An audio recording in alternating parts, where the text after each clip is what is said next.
Hello, welcome back to Mark's Garden UK. In this video I'm going to demonstrate how to remove a very large shrub root like this one. And the method I'm going to use, which I will explain to you in a minute, is a method I've used before several times. Before I go on to the method, let me show you the equipment. I'm going to be using a kind of spade. Now I've got two spades here.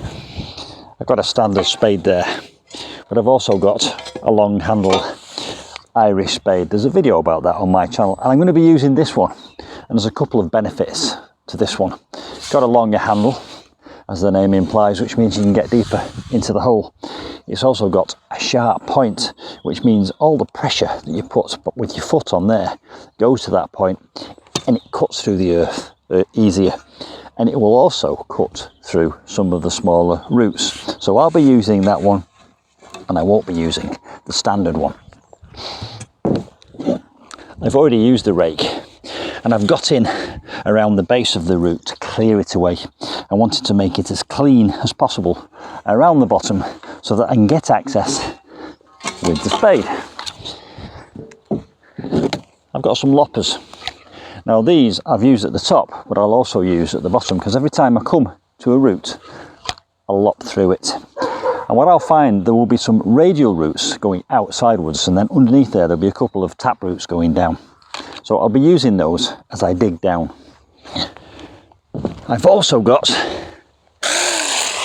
a little miniature electric handheld chainsaw. This is a Saka. I was given this by Saka. I did a review on it, and it actually is becoming a really useful tool. And I will use that for any large roots that are a bit too big for these small loppers. Safety glasses and gloves. I've got a big board here, and all the spoil will go onto that board, and that will make it easier to put it back into the hole. I have also used some secateurs when I was taking the top off. Now the top of this shrub was about 10 foot tall. It was a big shrub, and the reason it's going is because it was right in the line of sight between the cottage and my wildlife pond, so it was obscuring the view. I've waited till the end of the nesting season, which in the UK is kind of late February to late August. We're now into September, and I did give a very thorough check into the shrub before I started to tackle it, just to confirm that there were no nests. The method I'm going to use is really straightforward, but you'll see it happen in front of your eyes, and I might do some of this video in fast forward, so you don't have to watch the whole process, but it's quite straightforward. I'll go in as close to the root as possible, and I'll dig a ring down. And as I go down, as I find roots, I'll snip them off. You can also see me doing this in another video where I remove two very large conifer bushes. And as I go down in a ring, I will cut the roots using the loppers and the handheld miniature chainsaw. And I'll also use my little pick to pick away, and any soil that gets dislodged I'll take out using the spade. Now when I get down low enough, I'll be able to start undermining it with this pick, going away at it like that, and eventually there'll be virtually no soil underneath it. And that's why I've left a few of these branches slightly longer, because when it gets to the point when it's sufficiently undermined and there's virtually no soil left underneath it, I'll be able to wriggle it just a little bit, as the saying goes. And as it wriggles and wriggles and wriggles, slowly but surely, I will be able to dislodge it, and then finally get underneath it with the chainsaw and cut it away. And the process is as simple as that. Now, there will be some manual labour involved in this, so I'll do a little bit of warming up first, and I'll start off slowly, and I'll have a break. There's no point injuring yourself with a task like this, but if you break it down into small bite-sized chunks, this is the kind of task that pretty much anyone can tackle. You just don't go at it full pelt. And if you haven't got one of these, you can use a little handsaw, but you can get these off Amazon for about 30-40 quid. I think they're a very good tool, and they're handheld, battery powered, so you can take them anywhere in the garden. I'm using it a lot. I'll put the link to that, and I'll put the link to all these other tools in the description box below this video. And my Amazon links do pay me some commission, so if you do buy anything through those links, I appreciate your support, but remember, I do get paid commission. I've got to say that for transparency on YouTube. So let's get to it. Let's start, first of all, digging a ring, digging down, cutting the roots until eventually we can undermine it, wriggle it, and then remove it.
So there we go, that's taken me 90 minutes with a bit of a break because rain stopped play. A couple of things I'd like to add. Don't start wriggling it prematurely. Get to the point where it's easily wriggleable, because if you start wriggling it too soon, you could injure yourself.